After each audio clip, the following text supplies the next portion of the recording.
in the past, but just tucks in behind the principals now, with Sweet William in the pink and white silks in fourth place early on. Another length and a half away to Trushan, those yellow and blue colours, and together out the back of the field with the nose-banded Cold Train as they've got through the end of the opening couple of furlongs. With the lead then Gregory, last year's Queen's Vase winner, and shows by a length. Al Kareem now going forward to the outside, just about into second place now, and be soon pressing Gregory for the lead as they go towards the next bend. Kyprios is now settled in third place, the winner from 2022, and coming into this off the back of that Royal Ascot Gold Cup success. Cold Train is now up into fourth place. Last year's third Cold Train. Sweet William is second to last. Sweet William third in the Gold Cup last time, and Trushan remains at the rear of the field, the 2021 winner. So right over on the far side of the course as they race around Oak Tree Corner, and as they do so, it's Al Kareem is now moved into the lead, going along at now around about 33 miles an hour at this point. He shows by a length and a half to in second Gregory. Kyprios is back in third. Cold Train is next. Another length away to Sweet William and Rab Havlin, and Trushan and Holly Doyle at the rear of the field. They continue over on the back straight. They'll soon be up towards halfway. And it's Al Kareem and Clifford Lee who show out in front. So Gregory and James Doyle in second. Kyprios against the running rail in third. Cold Train is next in fourth. Then came Sweet William, and Trushan remains in the final position.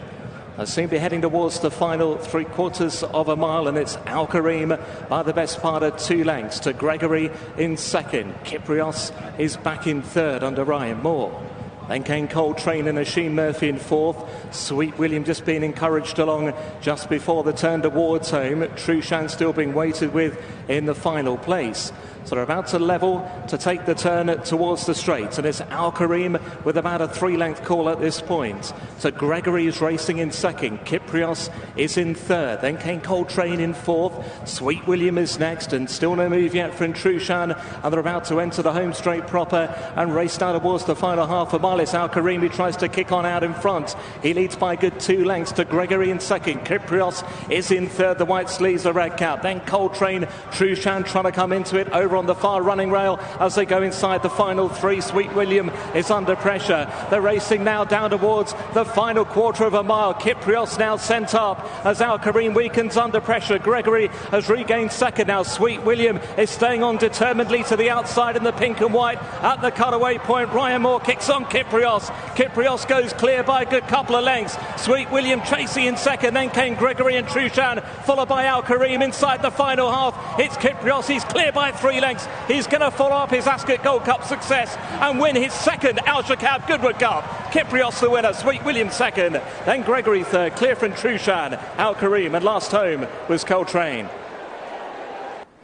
The best stayer anywhere on the planet, Kyprios has regained his Goodwood Cup crown as he did at Ascot with the Gold Cup. Back on song as he was 2 seasons ago when that injury intervened.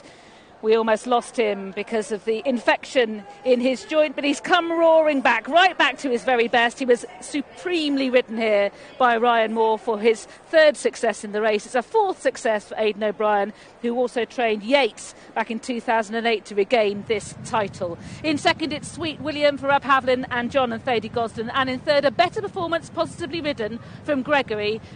James Doyle on board, also for the Gosden. So they're in second and third. The rest of them making little impact. Here is the straight. It was just a matter of when with Kyprios. Yeah, it was. As the pace quickened, Ryan just sort of nudging him into the bridle and sort of keeping him sweet, and then it was just a moment of when do we really need to press the button. And once he has, you can see, look, he's got his ears pricked. He's done that with ease, and Ryan's had to keep him up to his work, but he stretched away nicely. He's in a totally different league to the others in the staying division at the moment, and you know, it's just great to see him back, and not just back, but to be able to back up his performance from Ascot and come back here to Goodwood again following such a long absence. It's an amazing training performance, and you know, huge credit to the team. Very much so, very much so. And this is a stayer who's got everything, a bit like Stradivarius. He's got gears and he's got stamina. He's also a bit more straightforward than Stradivarius. Yeah, he is. He's looks like the ultimate pro, to be honest. You know, he takes everything in his stride. He was always straightforward previously when we saw him, and you know, he's come back with the same great mind, and you know, he just goes through his races in a nice way. Ryan was able to totally dictate the position that he wanted in the race, and Kyprios just relaxes wherever he puts him. Yeah, let's talk about those early parts of the race. Talk me through what you think Ryan's thinking. Well, when James jumped out positively on Gregory, I think Ryan thought, I'm not going to allow you an easy lead and take a pull. So he's been positive out of the gates and forced the pace early, but can also see over his left shoulder that Al Kareem is pretty keen. You can see he takes a look there to Clifford Lee, drops in behind Gregory, knowing that Al Kareem is going to go forward and force the pace.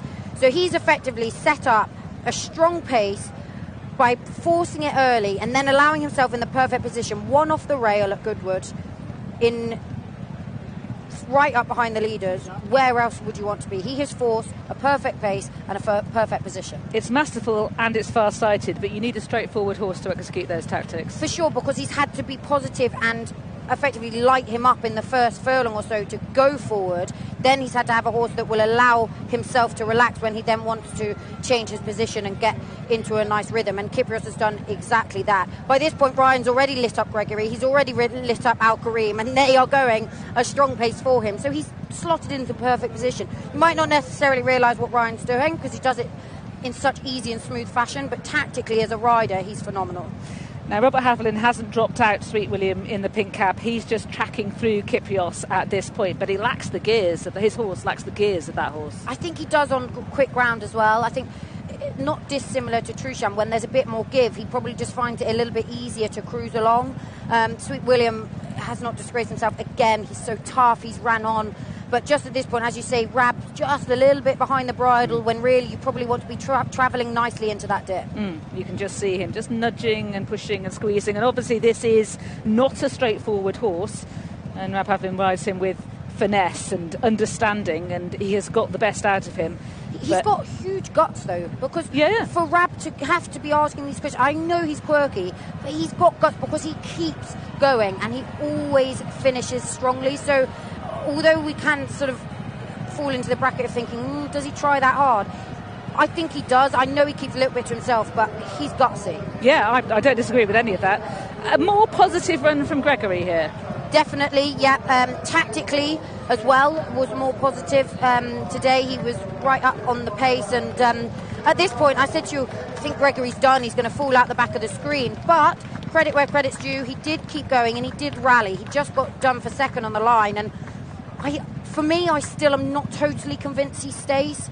I would love to see him back down to a fast run mile 6. If it was me, and this is totally irrelevant to the plans he's going to have, with a perfect type of horse, you think, drop a couple of pounds, you'd be an Ebor horse next year. You know, just a fast run mile 6, I think, is what he needs. I just don't think he quite sees out the 2 mile as strong as a few others. And how about the mighty warrior Trusham, the winner of this race in 2021, the winner of the Cadran last autumn on much different ground to this? Yeah, he's run with credit once again. Obviously back up to this level, not disgraced at all, running on for 4th there. Surely he goes back out to France and looks for that autumn ground that he loves and thrives on. Yeah, over the 2.5 miles. There is Ryan Moore. And if you like Kyprios for the 2025 Gold Cup, you can back him now with Unibet at 5-2. Wouldn't be a surprise to see him back, would it? How old is he now? He's 6-year-old now, mind, and he's still entire.